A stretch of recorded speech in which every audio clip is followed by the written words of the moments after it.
it up to have a discussion regarding development at the Geauga Lake property.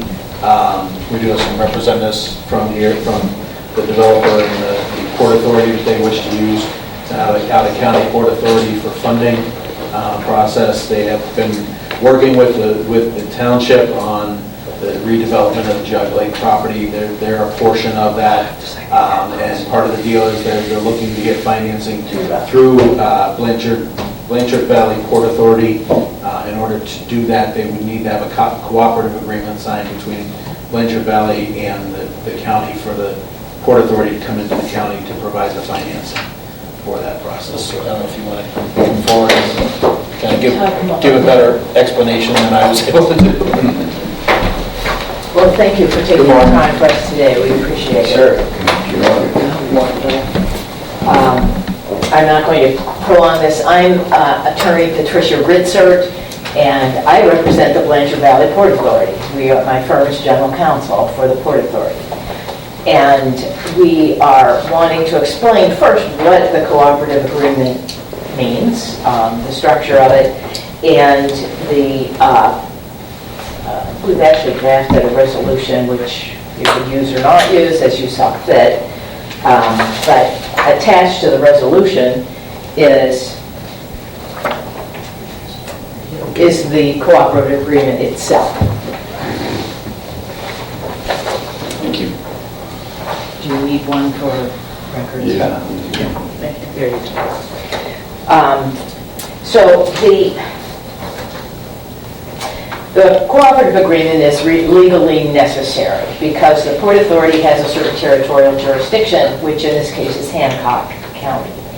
And we've been asked by the developer here to assist by using those powers that port authorities have that other political subdivisions do not have.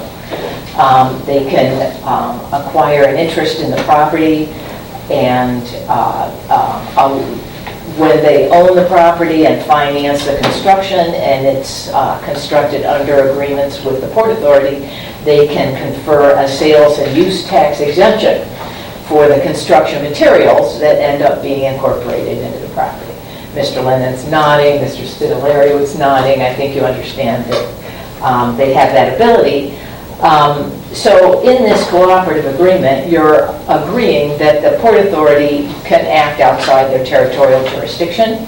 This is required to be in writing under the state code. So this formalizes that relationship for the purpose only of this particular property, so that the Port Authority can issue its bonds to finance the construction, take a ground lease in the property, and have the facilities built. And because that results in an exemption from the sales and use tax, this agreement contains a fee to the county. The fee to the county was calculated to represent the amount of the sales tax that, if exempt as planned, would have gone back to the county, so that it would be revenue neutral to the county. And of course, this doesn't cost the county anything to enter into this cooperative agreement. But so with the compensation, it's revenue neutral to the county, and it will allow this to proceed because that sales tax exemption is a significant benefit to the developer. It's going to allow them to do an extremely upscale development along the lake, occupying a portion, some 19 acres, I believe, of the former amusement park area, which has been sitting in a unused state for quite a few years now. So I have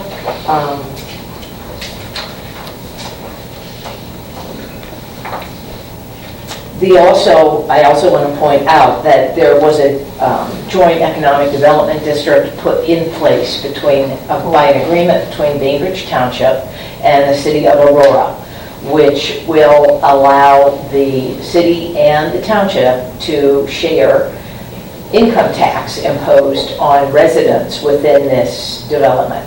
This will be a residential development. However, they are hoping to attract higher income residents as tenants, and the tax then is imposed upon the income of those tenants. So the township and the city have an interest in keeping this as an upscale development. So I have with me Todd Foley, who has been the designer for the project and can show you what is planned here with items, with clear illustrations of the planned development. And one of the themes that I think that he can emphasize in those plans is that Geauga County is where history meets the future. There has been a concerted effort on the behalf of the developer at the request of the township to incorporate some of that history of Geauga County's, of the Geauga Lake Amusement Park, which was so much a part of their identity for a long period of their existence. So, Todd, would you go ahead and show what you have? Thank you. Good morning, everyone. Morning. Thanks for your time. I'm Todd Foley with Pod Design. I'm a principal and work on behalf of Vision Development, who is the developer of the project.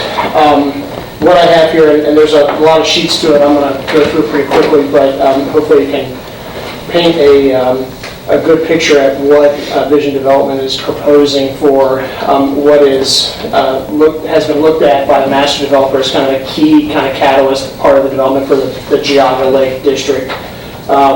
The master plan that's in place for this whole area, which you may be familiar with, encompasses a significant amount of acreage, a significant mix of development, and we are one part of that project. High visibility at the newly constructed Big Dipper Road at Aurora Road 43. And so we have gone through a very extensive process with the township. We have obtained their approval through all their processes for our design. And what we're proposing is a Class A market rate apartment project. And I'll get into some of the more details that support that terminology. The site's about 19 acres. The finished project will provide 331 dwelling units to the township, and those will be comprised of studios, apartments, one bedroom, two bedroom, three bedroom kind of dwelling units, with square footage is ranging from kind of micro units, 325 square feet, all the way up to close to 2,000 square feet a unit. So a variety of sizes catering to a variety of demographic potential tenants. There's over 13 different floor plans that are designed, so there's, again, a great variety. The architectural elevations in there can highlight a little bit of that. That all equates to a rent range of between $920 to upwards of $3,145 a month. So these are not typical entry level kind of dwelling units. These are definitely going to be supportive of that kind of Class A top tier, highly detailed and designed project that the township is striving for with the master plan that's in place. I mentioned, and then there's been an intense collaboration process. The master developer worked with the township on design guidelines to really create the aesthetic, the feel, the look of this district, and our designs are reflective of that effort. And the overarching goal is, how do we pay homage to the history that existed at the amusement park there? It's a vital part of the fabric of this community, and we don't want to turn our back to it. It was an immense opportunity, and we feel that the project's been very successful to do that. It will bring housing to this district that will support a walkable type of use eventually with the full build out of the district, to be able to take advantage of being able to live there, to potentially work there, to play there, whether it's interacting with the lake or some of the other kind of development components that will come around the lake. There's a plan version there of the district master plan to kind of show reference. Our project is just west of the Geauga Lake along 33 there. As I mentioned, a lot of historical precedent kind of analysis and really kind of boots on the ground interaction with various members of the community and the township to achieve, the site plan that we have before you. Do you want to start with your images here and let them know what is depicted on them? Mm-hmm. Yeah, so this obviously is the district master plan that I was referring to. So our project will exist through here, 43. There is a Big Dipper Road is now been constructed there. That's a significant part of the infrastructure improvement to begin to open that area for development all the way to the north. There is more traditional kind of big box commercial retail development to the west that's been approved. Show where this unit is, where this project is on there. Yeah, so we're going to be located right to the west here of the lake, right along 43. There'll be some commercial kind of retail development pieces on either side of our project. And so the next slide, there's some historic precedent imagery, mainly providing that because you'll hopefully pick up on some of the detailed cues of architectural designs and the way we approached the way our paths were designed and some of the amenities and things like that that will play into that acknowledgement of the historical value of what was there before and how we move that into the future. So the illustrative site plan, 43 is at page bottom that you'll see on that, and there is a mix of building design and type provided. This is not a project that has one building type that's replicated over and over again. There was a focus on providing a variety of unit types, which also then provides a variety of architectural opportunities, and it supports kind of the design approach, which was we want to make sure that this project, while it is a private development, it supports and provides the public access to the lake and the recreation easement that is envisioned to go around the lake. So point out the amenity area. So off of 43 and then off of Big Dipper, we've created kind of a public, it's a private street, but it has a public characteristic to it. What I mean by that is sidewalks, generous sidewalks that allow for pedestrians who may be coming from the exterior part of the site to get to our central amenity area, which is strategically placed right up against the lake. We have our community building, our recreational kind of pool, outdoor area, there's a fitness component, but then there's a significant amount of green space, a significant amount of pedestrian walkability. Those are connection points that are a part of the master planning process to ensure that even if I don't live in this community, but I have the ability to walk through this district, that I can get down to the lake. That's a very, very important design theme that we work really hard with the master developer, with ICP, to ensure that we can provide that. And so when we think about how does this project interface with the lake and potentially all the other development that's around there, we've made sure that we're putting our best foot forward from an amenity package towards that lake and to create a cohesive kind of active amenity-driven zone that's adjacent to the lake. So the next slide here is representative of one of the building types that this is what you'll see along State Route 43. These are what we refer to as our townhouse buildings. And those are smaller footprint, they're 4-unit buildings, but they allow us to provide kind of a transitional architectural character. It's not a larger imposing building, it has a more of a kind of a front porch, kind of front door feel, and so we felt it was really important in our discussions with the township to not turn our back on 43, but to really embrace that as a front door to the district and also to our project. So, lush landscaping and signage and all those kind of typical things will exist. The next slide jumps us to the kind of main amenity area with our community center, community facility, which will have leasing offices. It'll have tenant kind of amenity spaces like movie rooms and an indoor kitchen area, all those kind of typical higher end finishes and things that residents can utilize. Really important that that everything we looked at was driven on the visibility both out to the lake and back to our project. So the design of these elements is done in a way so that we don't have overlapping kind of conditions, that we provide these kind of like curvilinear walk systems, which if you go back and look at historic maps of the park, that's the way a lot of that pedestrian experience was. And so we thought that was a really creative way to start to pull some historical presence back. There's a separate large kind of fitness building that has roll-up garage doors and state-of-the-art CrossFit kind of fitness.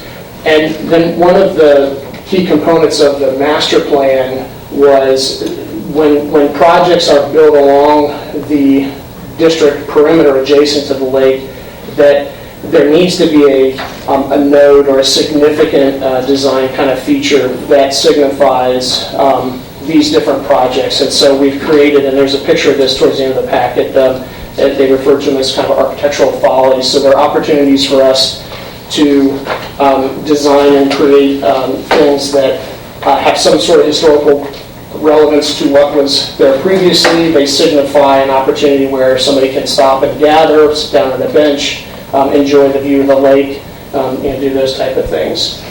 The next series of slides here are just more detail of the amenity area. So the lower kind of patio area, there's some grade transition down to the lake. So the clubhouse facility has a walkout condition, but there is outdoor fire pits, outdoor grills, kind of patio seating area both up above and down below. Going to have very striking views of the lake and sunrise, sunset, things like that. Little details like a little boardwalk kind of condition. That's kind of a design element that we wanted to try to pull through to pay kind of homage to some of the paths and trails that existed closer to the lake previously. The detailing of the trellises and some of the cornicing and things like that. The intent is to mimic those stylistic features that you would see on a variety of the buildings that existed at the park previously. Resort style swimming pool with covered trellises and different types of seating area. The more organic shape that again, if you look at some of the water elements that were in the park, they were more organic in their shape, so that kind of drives that design. This is just more of an up-close look. This is one of the key kind of design features, some of the bracing and things that existed on the main kind of admission building, and then obviously the roller coasters and things like that. So we're actually taking the opportunity on the backside of the fitness building that I referred to create a mural along the building. And the mural that we are representing here in some form is to the large roller coaster that was there. So just really cool, kind of almost passive but nostalgic kind of visual cues and things that we hope will allow for individuals who are living there but also that are coming to the district long term once it's built out to have just little moments of remembrance and things like that. And then the last kind of detailed slide here is that architectural folly I was referring to. This kind of signifies where the public recreation path kind of meets the private part of the development, and we've got some benches and there's some detailing of trellis work and the arching form of the trellises above. Again, all kind of looking at some of the detailing of what was there prior. This slide here shows the multitude of building types that we have. So we have some larger buildings. We have those townhouse buildings. The center building here is that fitness facility I was describing.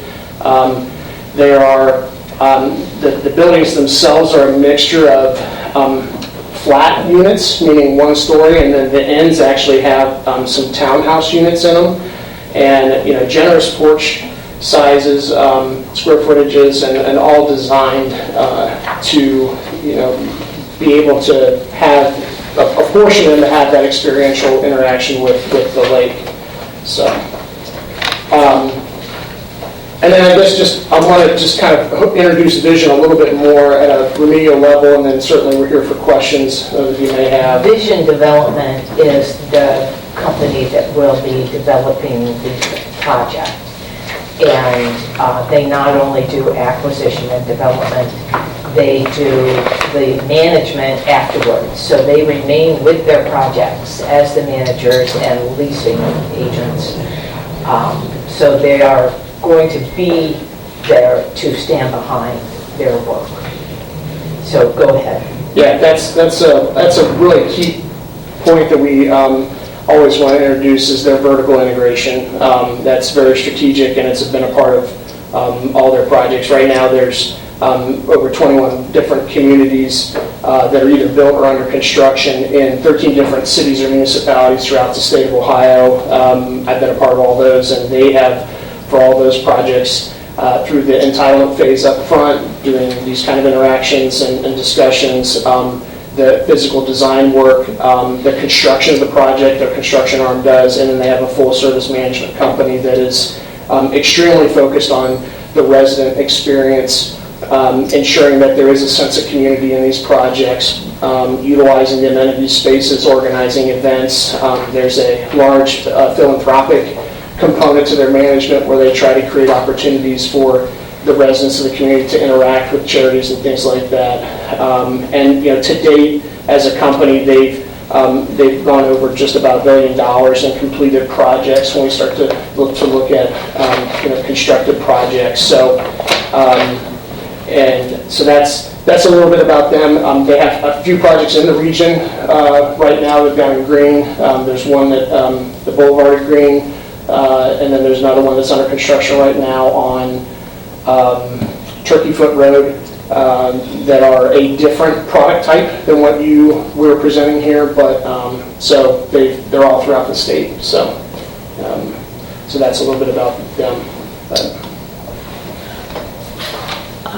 So if you have any questions about the company or the project, and I know we've spent a lot of time on describing the project, but that's because the existence of the sales tax exemption can make or break the capital stack that the developer needs to have in place in order to start the development and to put in these beautiful things that have been shown to you.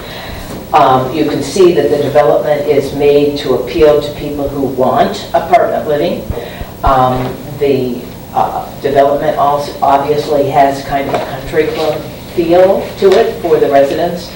It relieves them of maintenance responsibilities and a bit of seclusion. So,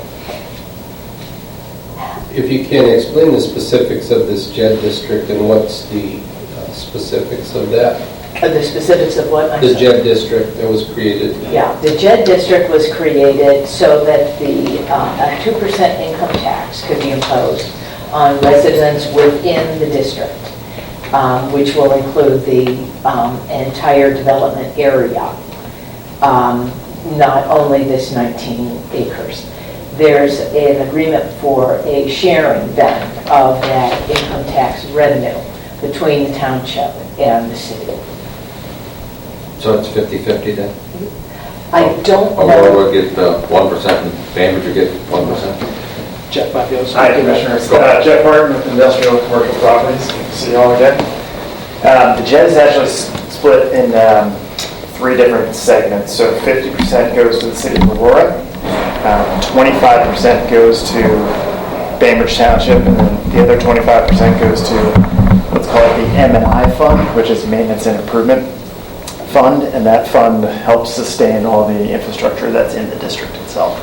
So that portion is to support the public infrastructure? Correct. Yep. So that can be used for sustaining of the water and sewer systems that are put into the district, as well as like the recreational trail around the lake and some of the other public amenities. The city of Aurora is providing utilities. Mm-hmm. Right, but their surcharge is going to be 20% on every unit in here.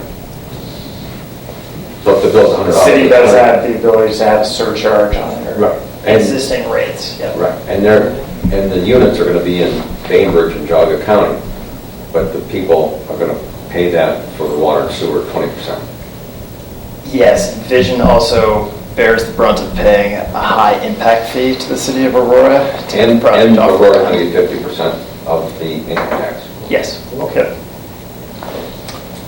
If I can just add a couple other anecdotes while I'm up here, just want to express our support for this project.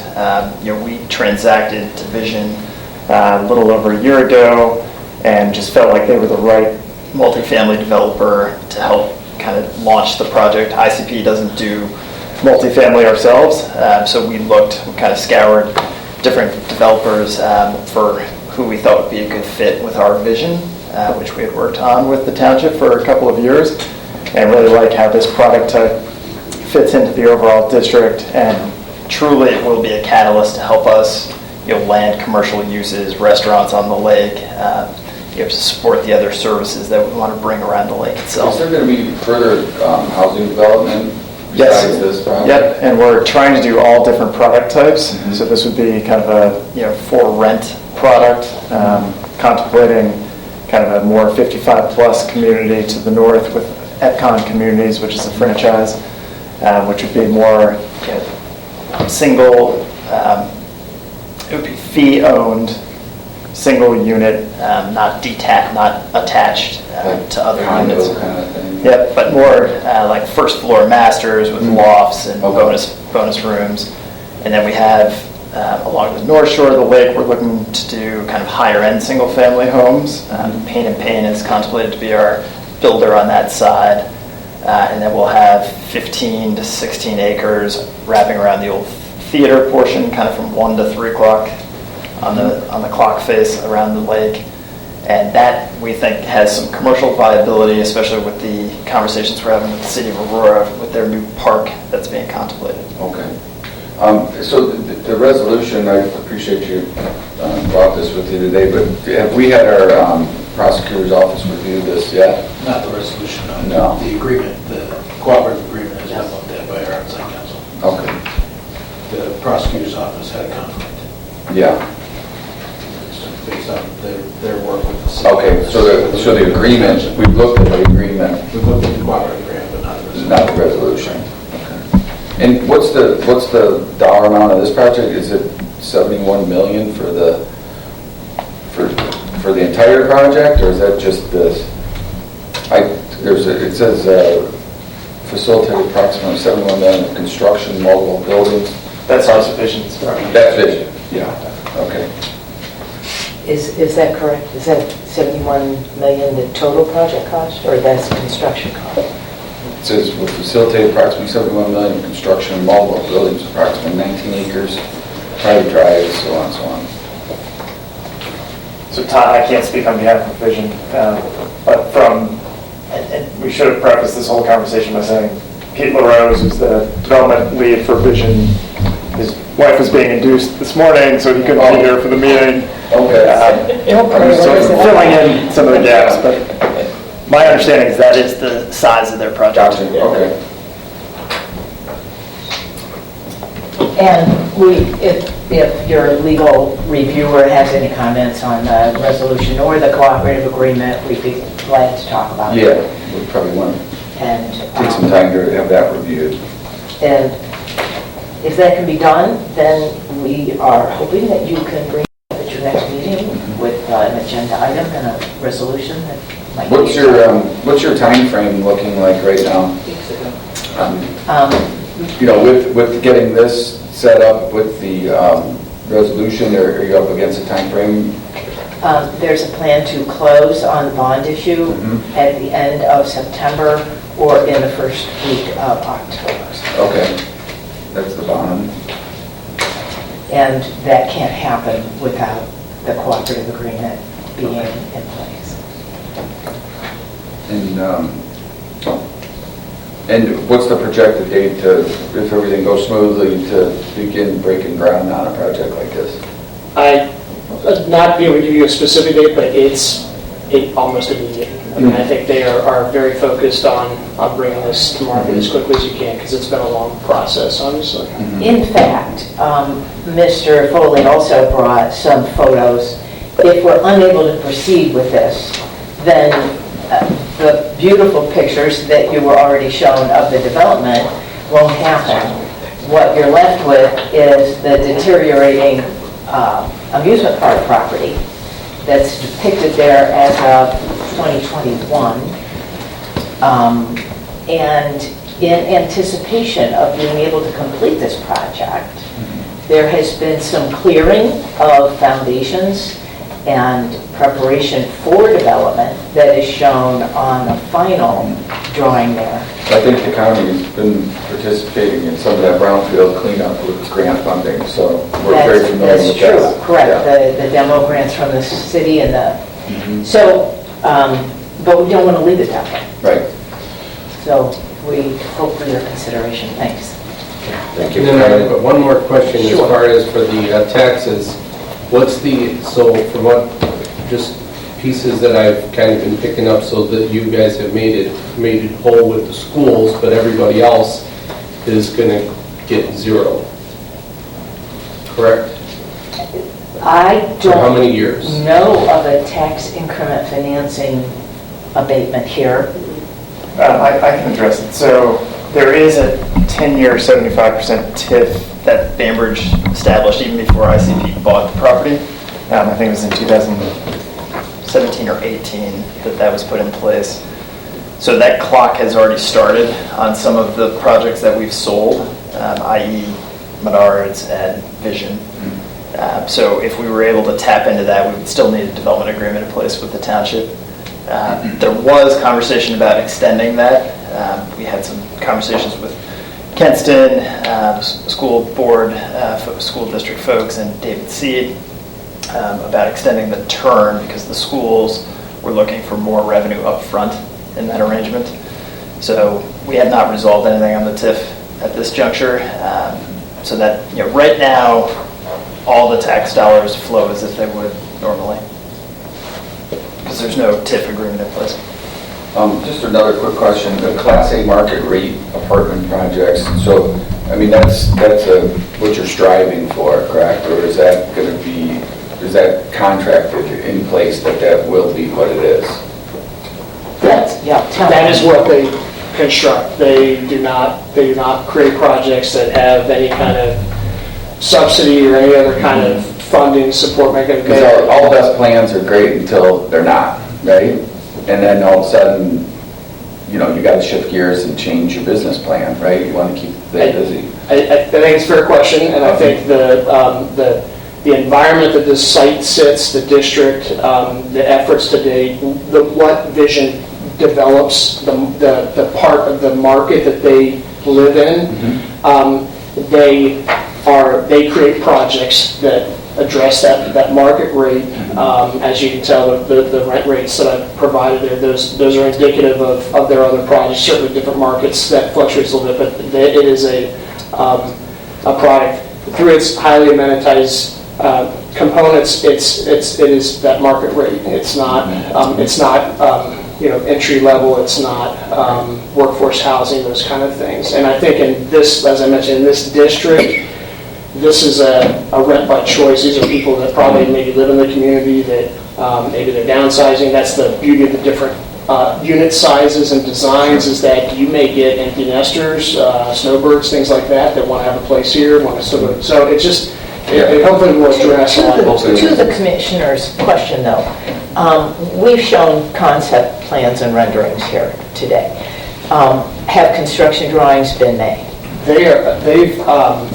Right now, we are going through the permitting process with the township. So all the exhibits and things that you've shown here are also what has come from our process with the township. These were a part of our development plan approvals, and the active part of the project right now is the permitting with the different agencies that support. And you have development plan approval? We are, Yes, we have development, but we are now at the building stage. thank you. Yeah. And then you said you have 13 different other cities that you have similar or familiar to this project? Do you have any of those examples that you could just, I could take a look at? Yeah, certainly, Or if you can email our administrator. yeah, why don't you create a list and Okay. email it to you? so you It'd can- be interesting to see the success rate of those projects Sure. as well, too. Commissioner Lennon, I mean, this is something, Chris Samaritan, the owner of ICP's high design type guy, was very focused on the product that we were getting, which is what ultimately led us to Vision and this partnership. But I mean, we went down and toured a bunch of their facilities outside Columbus and just walked away with a good feeling about it. It's Okay. definitely on the higher end of the market rate, Good. has on the Okay. spectrum. Thank you. Finally, to Mr. Spitaler's concerns about the benefits that are being extended for this development, I guess my comment is that this is what is permitted under the Ohio Revised Code, and for communities to get the outcomes that they want from developers, they extract promises and assurances in exchange for certain benefits that are then extended. So taking the long view, the legislature has essentially provided that these benefits, when looking forward, are worth what you get in terms of future community advantages. So thanks for your time. Thank you. Thanks for coming Thank you in. very much.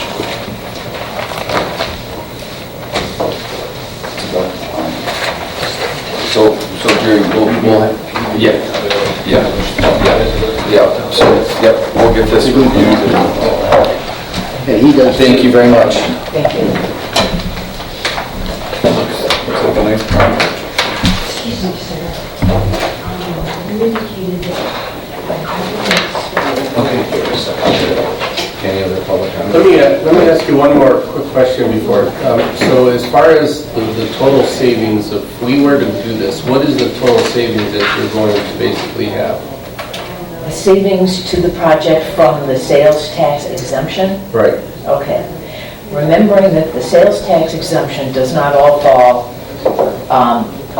the cost to government of that exemption does not all fall in Geauga County. It falls in the counties, sometimes far-flung, where items are purchased for incorporation into the structures. And the amount that is, and the burden of the tax exemption, the sales tax exemption, falls largely on the state, because county taxes are typically a much smaller percentage of the total sales tax imposed. So, having said that, the net advantage to this project is approximately between 1.2 and 1.3 million from the sales tax exemption. It's certainly enough to make a difference in what they can afford to go forward with in this project. So I guess my only concern is this, is that I guess it just seems like it's either all or nothing. And I don't understand if they want to do this, they're taking on a big project, and it almost sounds like they don't have either funding to move forward or the financing to move forward, and they're trying to find every opportunity to try to save, and it's like, at the end of the day, why can't you look at this in phases and have it in an affordable position and make one phase successful and move on to the next, and not have to ask us to do this? I am always feeling inadequate when I look, and I do a large amount of development work and financing work for developments. I am not able to predict the way these planners are, what is going to be a success and what is not. I am always amazed at what the developers and planners feel is going to be attractive to the public and is going to be successful. And that is a kind of judgment call that I don't think I could second guess. I know that people don't like to live when there are tractors and backhoes and excavators doing their work around them. So it may be that people don't want to move into a half-built project. I'm not sure I'm qualified to even answer that question because I think it's a planning question and a design question.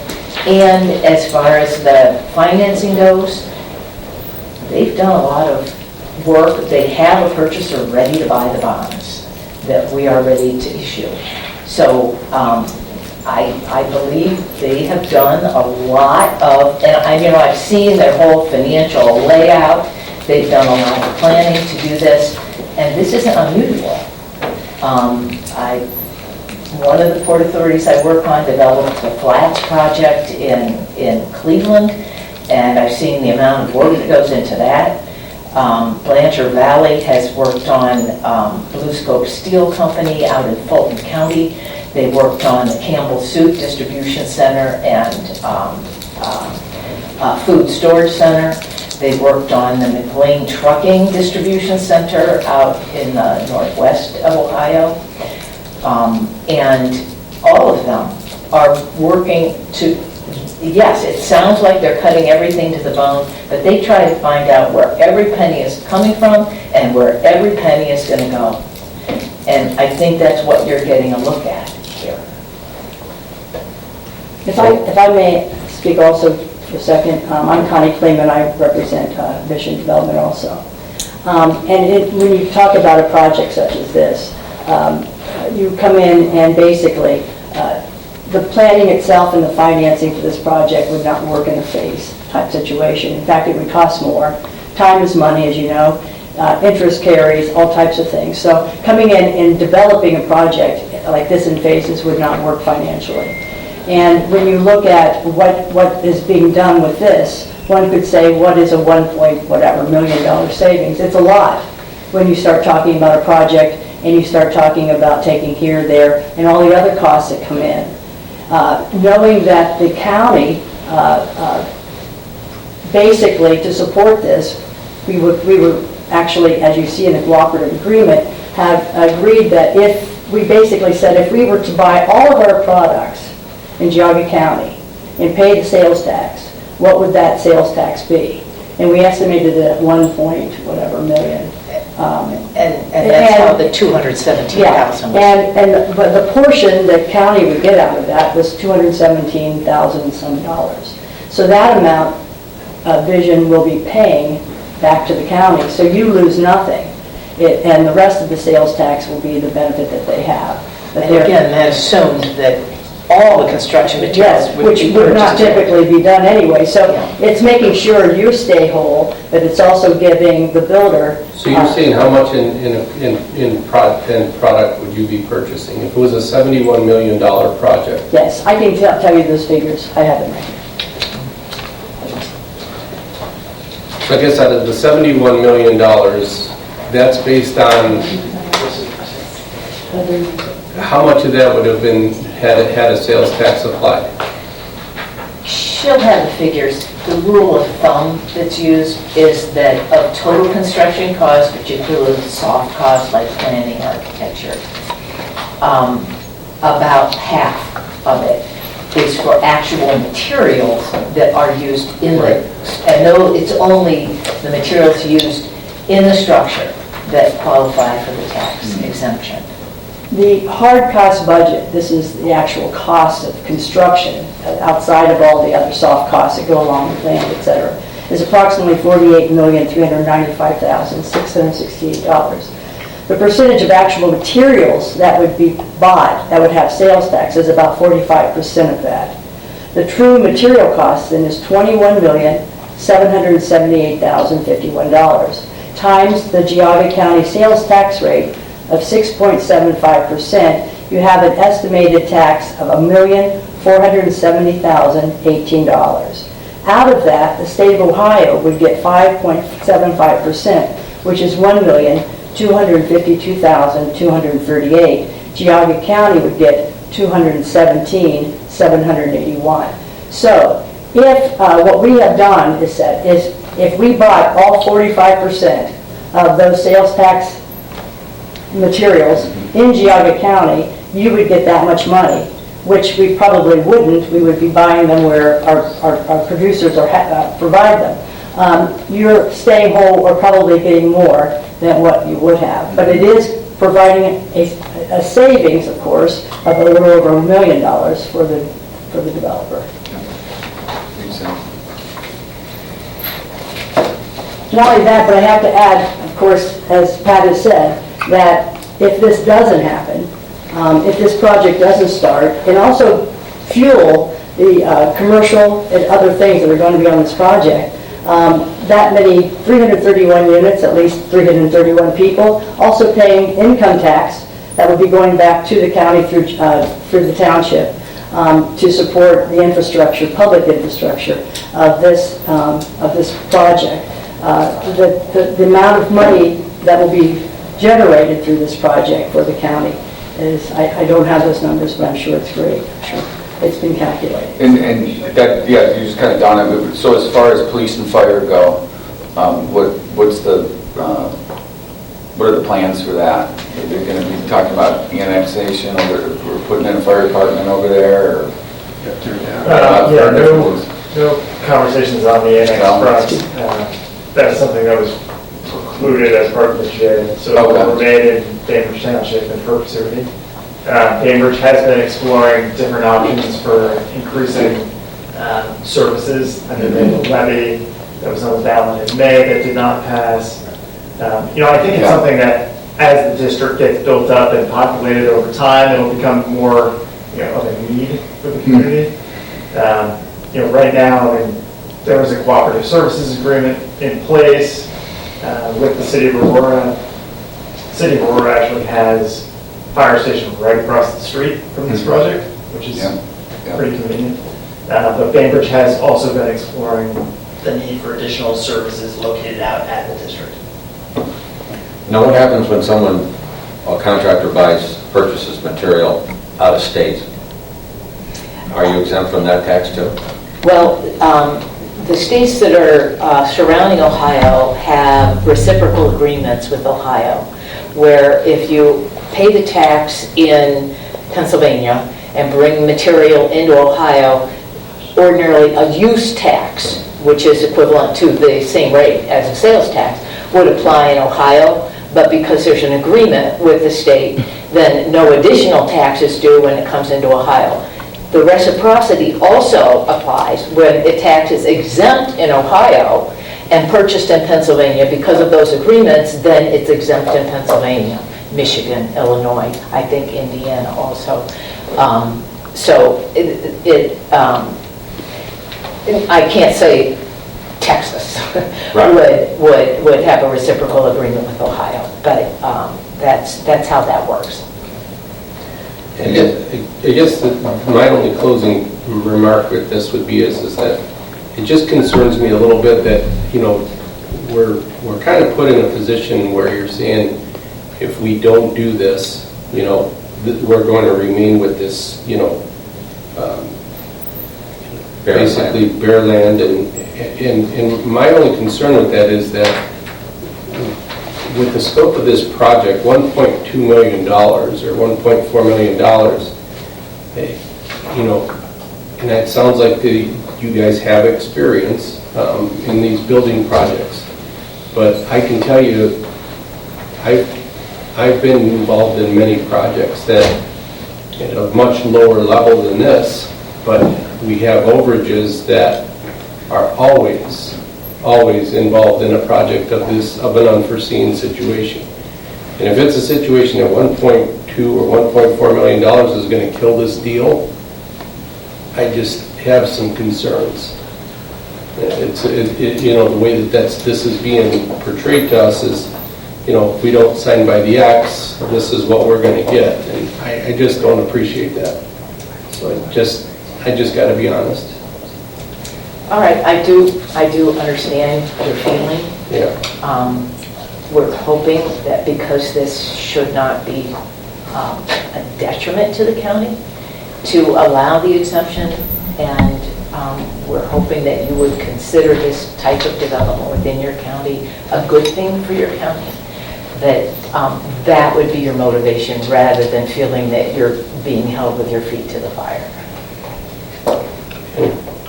One question on the JED. Will the construction workers be charged the 2% building the project? They will. They will not, because they're not residents. Yeah, our understanding is any contractor working within the project is, responsible for paying. Oh, but there will be a withholding tax Yes. for them. So the individual contractor is responsible for withholding those taxes. Because some JEDs, I've read like 10 different JEDs across Ohio, and some do and some don't, so that's why I asked. Yeah, no, ours is set up in such a fashion. And with this project being so big, does this fall under prevailing wage? Because the construction will be done under a construction manager agreement with a port authority, if you accept the cooperative agreement, then prevailing wage is not a requirement because port authorities are exempted under Ohio law. Throughout Ohio? Yes. Okay. Okay. Thank you. All right, thank you very much. Thanks for coming in. Appreciate it. Yep.